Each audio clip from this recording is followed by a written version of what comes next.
수요일에 나오신 우리 모든 성도님들의 가정 위에 하나님의 평안과 성령님의 손길이 함께 하시길 주님의 이름으로 축복합니다. 먼저 지난 시간의 말씀을 다시 한번 상고해 보도록 하죠.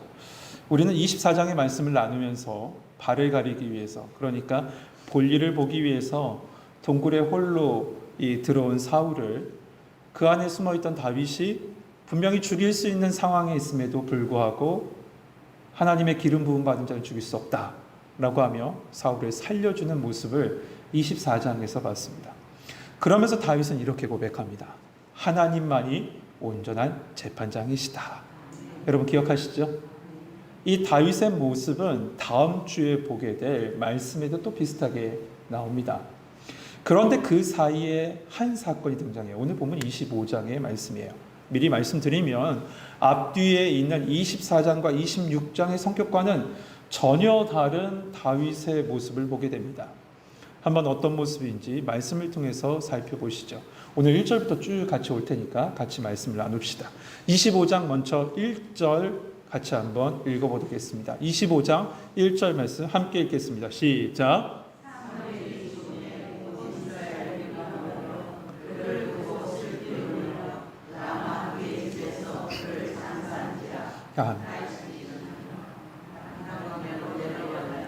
아멘. 말씀에 은혜가 되는지 아멘이 먼저 나오네요. 오늘 말씀은 사무엘의 죽음으로 시작됩니다. 사무엘은 위기에 있었던 이스라엘을 구원했던 그 이스라엘 민족의 신앙의 횃불과 같은 인물로서 사무엘이 섰습니다. 또한 사무엘은 이스라엘의 왕을 세우는 데 쓰임받기도 했죠. 그만큼 이스라엘 전체에 큰 영향을 미쳤던 것이 사무엘입니다. 그럼에도 불구하고 사무엘의 죽음에 관한 기사는 단 한 줄입니다. 단 한 줄이에요. 이것은 이제 초점이 사무엘이 아니라 다윗에게로 모아지고 있다는 것을 보여줘요. 여러분, 사무엘의 임무는 뭐였냐면 왕이 없던 시기에 왕의 길을 예비하기 위하여 세움받은 자가 바로 사무엘이었어요. 그 사명을 지금 다 감당한 겁니다. 여러분, 하나님께서 맡기신 사명, 그 사명을 감당하는 자는 하나님의 역사하심만 선포하면 돼요. 하나님의 역사하심만 드러내면 돼요. 거기까지예요. 거기까지가 그의 삶이고, 거기까지가 우리의 삶이고, 거기까지가 우리의 사명입니다. 자신을 드러내려고 하지 마십시오.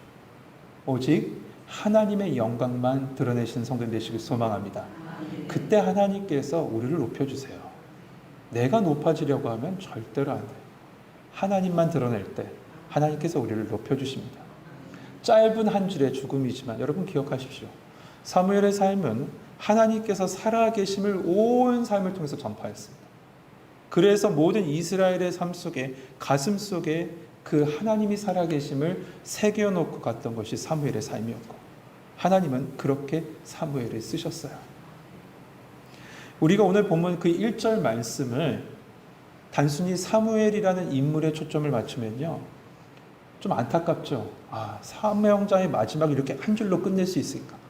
좀 안타까움으로 볼 수 있어요. 그 마지막이란 관점. 하지만 하나님의 역사하심에 초점을 두면요, 이 말씀은 전혀 다른 말씀이 됩니다. 그렇다면 사무엘의 죽음을 왜 25장 시작과 함께 이렇게 말씀하고 있는 걸까? 이건 이거예요.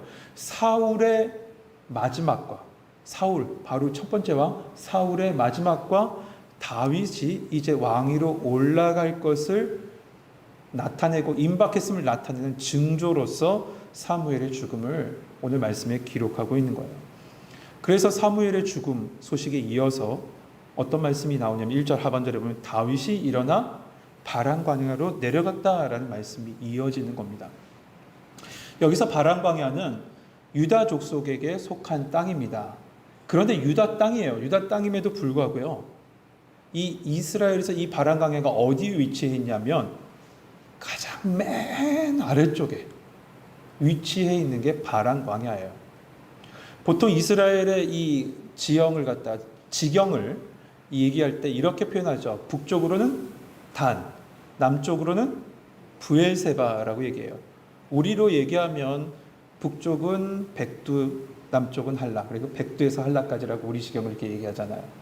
그것처럼 이스라엘을 북쪽은 단, 남쪽은 브엘세바라고 얘기하는데 그 남쪽 끝인 브엘세바보다 더 아래쪽에 있는 것이 바란광야입니다. 그래서 학자들이 아니 이 정도로 멀리 내려갔다라고 하고 의심을 품습니다. 또한 이어지는 2절에 보면 마온까지 갑자기 올라와요. 이 마온이 어디 있냐면 사해 바로 옆에 있는 지역이에요. 거기까지 올라왔다는 거예요. 그러니까 이 상황이 학자들로서는 이해가 되지 않습니다. 그러나 말씀에 보면 일어나 내려갔다라고 표현되어 있죠. 이 일어나 내려갔다라는 것은 아주 낙심해서 절망해서 지금 다윗이 내려간 것이 아니라 강력한 의지로 스스로 내려갔다는 거예요. 앞선 말씀과 이어서 그냥 상황만 해석하면 아 다윗이 사무엘이 죽으니까 낙심해서 내려갔겠구나 그런 마음도 있었을지도 몰라요. 그런데 그것보다는 그 이어지는 말씀에 보면 자신의 의지로 내려갔어요. 그러니까 사무엘의 죽음으로 인해서 상심감은 분명히 있었지만 바로 앞선에 있었던 엔게디 요새보다 더 지형적으로 낮고 목초지가 풍족한 이곳 바란 광야에 내려와서 다윗은 지금 모든 것을 정비하고 있는 거예요. 그의 인생을 지금 정비하고 있는 거예요. 이제는 조언자도 없이 사무엘이라는 큰 조언자도 없이 홀로 서야 되는 지금 이 상황을 정비하고 있는 겁니다. 그리고 다시 마온 지역에 올라가요. 그런데 그 마온 지역에서 어떤 일이 일어납니까? 2절 보시죠. 마온에 한 사람이 있는데 그의 생업이 갈멜에 있고 심히 부하여 양이 3,000마리요 염소가 1,000마리이므로 그가 갈멜에서 그의 양털을 깎고 있었으니. 아까 전에 말씀드린 대로 사해 바로 옆에가 마온입니다. 이 마온 지역에 한 사람이 있었어요. 그런데 성경에 보니까 그의 생업이 갈멜, 그러니까 마온보다 더 위쪽에 있는 갈멜에 생업이 있었다라고 얘기합니다. 이 말은 뭐냐면 그의 생업이, 그러니까 그의 소유가 여러 곳에 퍼져 있었다라는 거예요. 성경은 이어서 이렇게 얘기하죠. 그의 소유가 양은 몇 마리, 염소는 몇 마리. 이 숫자만 봐도요, 그의 부가 얼마나 컸는지 엄청난 부를 소유한 사람임을 성경은 말해주고 있는 겁니다. 그런데 그가 지금 갈멜에서 양털을 깎고 있었다고 얘기해요. 양털을 깎고 있었다. 왜 굳이 이렇게 얘기하고 있었던 걸까? 그의 일이 양털 깎는 일이니까 그거 하고 있겠구나. 그게 아닙니다. 고대 근동에서 양털을 깎는 일은 주로 봄이 지나서 초여름에 그 일을 했는데 이것은 마치 농사 짓는 사람이 추수하는 것과 같은 행위예요. 추수예요. 그러니까 지금 양털 깎는 그 시기는 목축업자들에게 있어서는 추수감사절 일이에요. 추수감사예요. 그런데 이때 큰 잔치를 베풀었다고 합니다. 보통은 추석 이게 풍족하니까 많은 걸 베풀죠. 큰 잔치를 베풀고 사람들을 초대했고, 특별히 이때 행사 때, 이 행사 때 했던 행위가 뭐냐면 나그네를 대접하는 문화가 있었대요. 나그네를 대접하는 문화. 바로 그 시기였던 거예요. 이어지는 3절은 그 마온 사람과 그의 아내가 누구인지 말해줘요. 그 사람의 이름은 나발이요 그의 아내의 이름은 아비가엘이라. 그 여자는 총명하고 용모가 아름다우나 남자는 완고하고 행실이 악함으로 그는 악하며 그는 갈렙 족속이었더라. 3절 말씀을 보면 두 사람이 대비되죠. 남편인 한 사람 나발과 아내인 아비가일이 대비됩니다. 완고하고 행실이 악한 나발, 반면에 총명하고 용모가 아름다운 아비가일. 말씀 이 둘을 대조합니다. 이 대조는 이어지는 한 사건이 어떻게 이어질 것을 암시하고 있는 말씀이에요.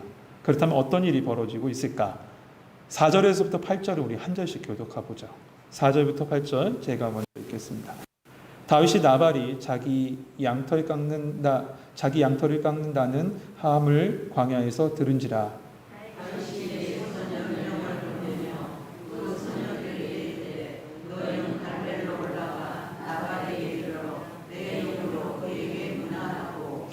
그 부하게 사는 자에게 이르기를 너는 평강하라. 내 집도 평강하라. 내 소유의 모든 것도 평강하라.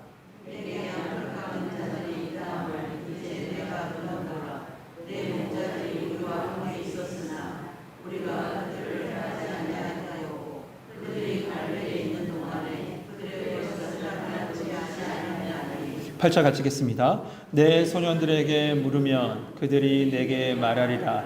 그런즉 내 소년들이 내게 은혜 얻게 하라. 우리가 좋은 날에 왔은즉 내 손에 있는 대로 내 종들과 내 아들 다윗에게 주기를 원하노라 하더라 하라. 아멘. 오늘 말씀을 읽었는데 여러분 어떠십니까? 우리 생각과 문화를 통해서 이 말씀을 보면 조금 갸우뚱거릴 수 있습니다. 다윗과 그의 일행이 마치 이런 것 같죠. 문신 있는 팔을 잠깐 거둔 다음에 야, 우리가 너의 재산 좀 지켜줬으니까 보호세 내놔. 이런 것처럼 느껴지지 않으세요? 마치 족복명화의 한 장면처럼 말이에요.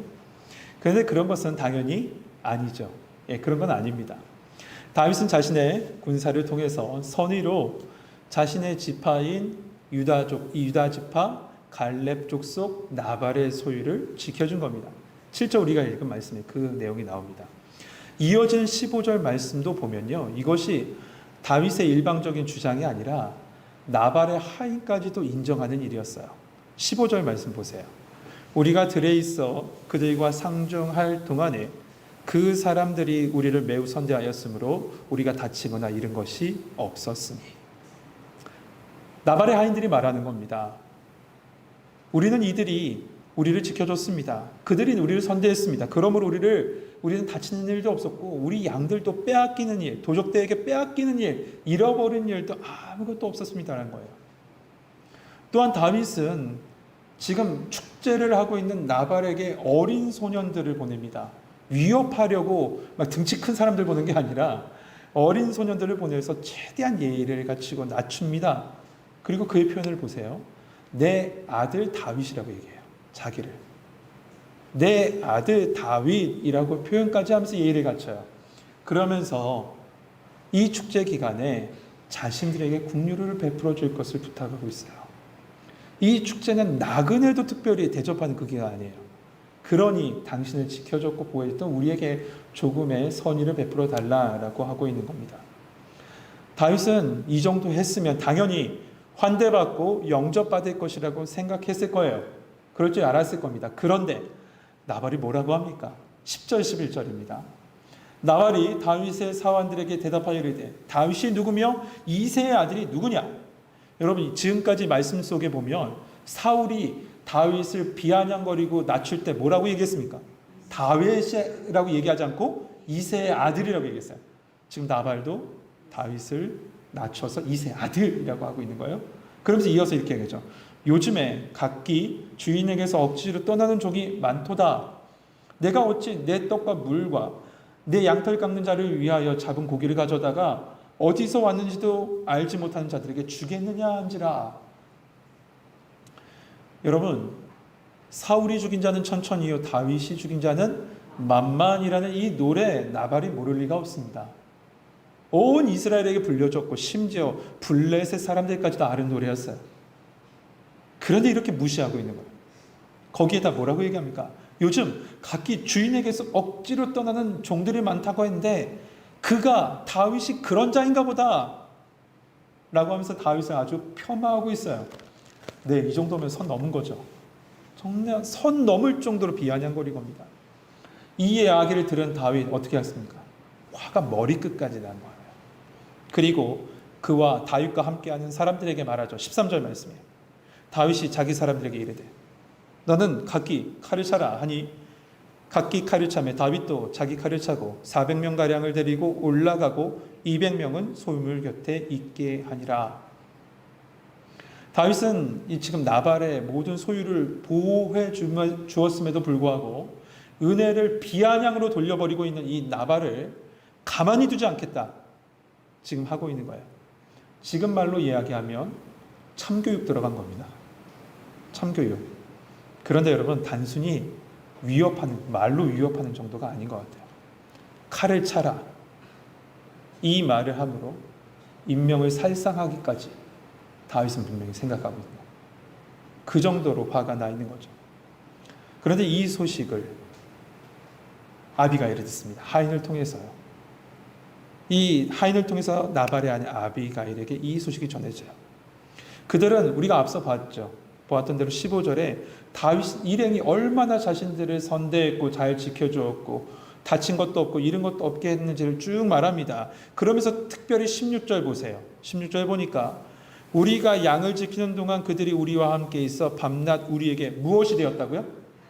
담이 돼 주었다라고 얘기까지 해요. 그러니까 다윗과 그의 일행은 도망자의 삶을 분명히 살고 있어요. 사울에 쫓겨가고 있는 그 삶을 살고 있어요. 그러나 그들은 사람을 지켜주는 담의 역할을 지금 이 순간에 감당하고 있었다는 거예요. 저는 이 말씀을 보면서 이 악한 세상 속에서 믿음의 사람들이 이 담이 되어주면 얼마나 좋을까, 그런 생각들을 많이 해봅니다.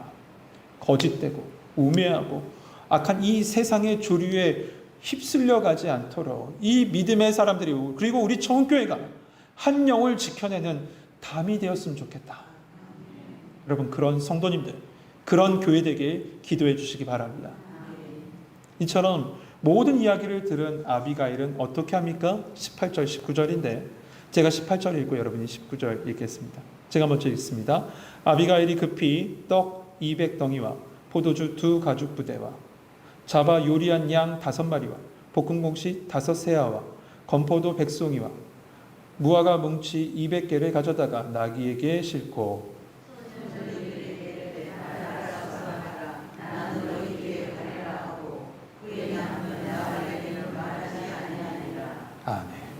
아비가일은 급히 상당한 예물을 갖추고 다윗을 향해 달려갑니다. 그때가 축제였기 때문에 이 정도의 예물은 준비할 수 분명히 있었던 것처럼 보여요.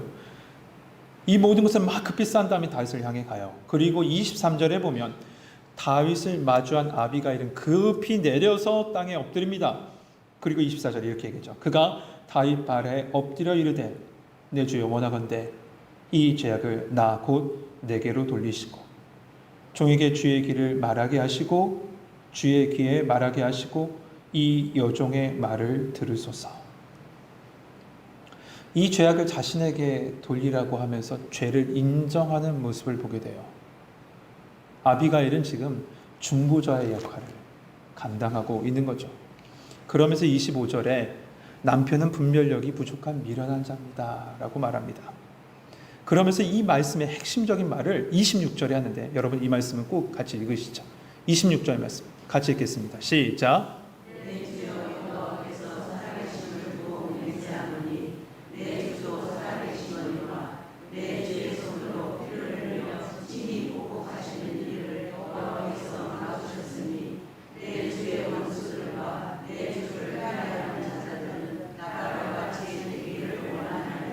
아멘. 당신의 손으로 보복함을 여호와께서 막으셨다는 겁니다. 이 말씀이 이 전체 모든 스토리의 포인트가 말씀의 핵심이에요. 다른 것이 중요한 게 아니라 이 말씀이 중요해요. 이 말씀 다시 얘기하면 당신 스스로 심판자나 재판장이 된 것을 막으셨다는 겁니다. 그래서 이후에도 이 아비가일이 계속 축복하면서 이야기하는 말씀을 보면 아비가일은 다윗의 왕가를 갖다가 하나님께서 든든히 세우실 것이고 다윗을 위해 하나님께서 싸우실 것이고 하나님께서 생명사계로 다윗을 보호하실 것이다라고 덧붙여 찬양해요. 하지만 다윗의 답변을 보면요, 26절 이 말씀만 붙잡아요. 하나님이 막으셨다는 이 말씀을 붙잡고 다윗은 찬양해요. 그리고 하나님께 영광 돌려요. 33절만 보아도 미리 알 수 있습니다. 우리가 쭉 읽었던 내용인데요, 이번에는 33절만 보시죠. 또 내 지혜를 찬양할지며 내게 복이 있을지로다.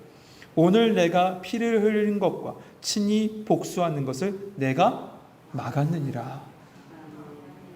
여러분, 이 말씀은 24장, 25장, 26장 쭉 연결됩니다. 24장에서 다윗은 사울을 죽일 수 있는 상황에 죽이지 않습니다. 그런데 만약에 말입니다, 사울을 죽였다면 어떤 결과를 가져왔을까요? 사울로 인한 시련이 완전히 끝나버렸을까요? 결국 그런 건 아닐 것 같아요. 사람들은 다윗과 그의 일행을 생각하기를 왕이 올라갔을지라도 구테타를 일으켜서 왕위에 오른 왕이구나, 그렇게 생각했을 거예요. 또한 오늘 본문도 만약이라는 전제를 두고 생각해 보면 34절의 말씀처럼 나발의 모든 남성들, 그 식솔 중에 있는 남성들을 몰살시켜버렸던 다윗의 모습이 과연 있었다면 다윗은 사람들에게 동족을 죽인 폭군으로 생각했을 겁니다. 그렇게 되면 중요한 것은 뭐냐? 다윗을 통해서 예표되는 하나님 나라와 메시아의 나라는 어떻게 되냐는 거예요. 다윗을 통해서 예표되는 하나님 나라와 메시아 왕국, 예수 그리스도의 모습은 어떻게 되냐는 거예요. 폭군적인 예수님? 폭군적인 메시아? 그런 모습으로 비춰질 게 아니에요. 하나님은 이런 이유로 아비가일을 급히 다윗에게 보내신 거예요.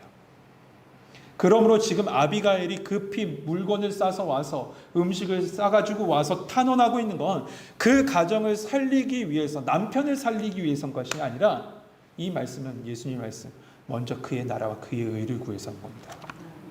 그런 점에서 아비가일은 후에 나발이 급사하죠. 이 소식을 듣고 시비를 하나님께서 치셔서 급사합니다.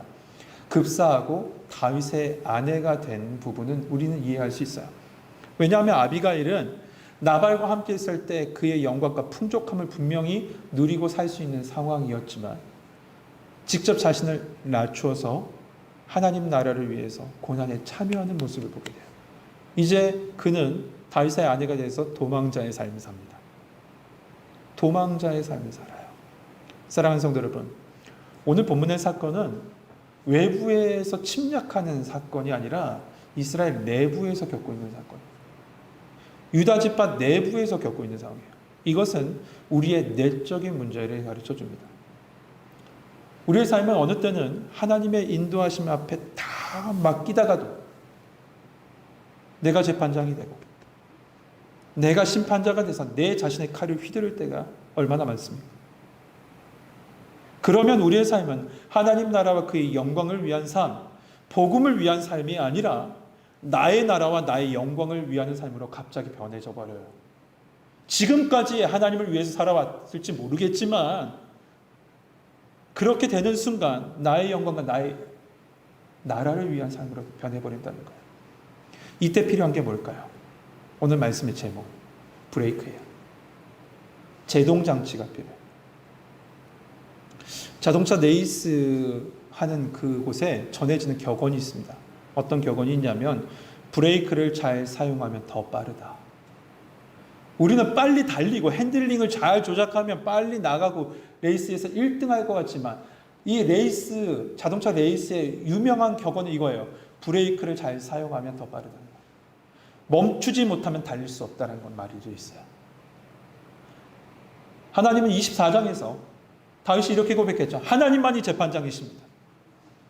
그렇게 고백했던 다윗이 스스로 재판장이 되려고 하자 아비가일이라는 브레이크를 딱 걸어주신 거예요. 우리의 인생에도 내가 스스로 재판장이 되려고 할 때가 있습니다. 아니, 많습니다. 그때 필요한 게 뭘까요? 말씀의 브레이크예요. 말씀의 브레이크가 필요하고 기도의 브레이크가 필요해요. 그 브레이크가 밟아질 때 더 빠르게, 더 안전하게, 그리고 가장 바른 길로 하나님께서 우리의 믿음의 여정을 이끄실 줄 믿습니다. 여러분, 이 시간, 이 수요기도 시간 여러분 부르신 것은 말씀의 브레이크를 다시 확인하라고 부르신 거예요.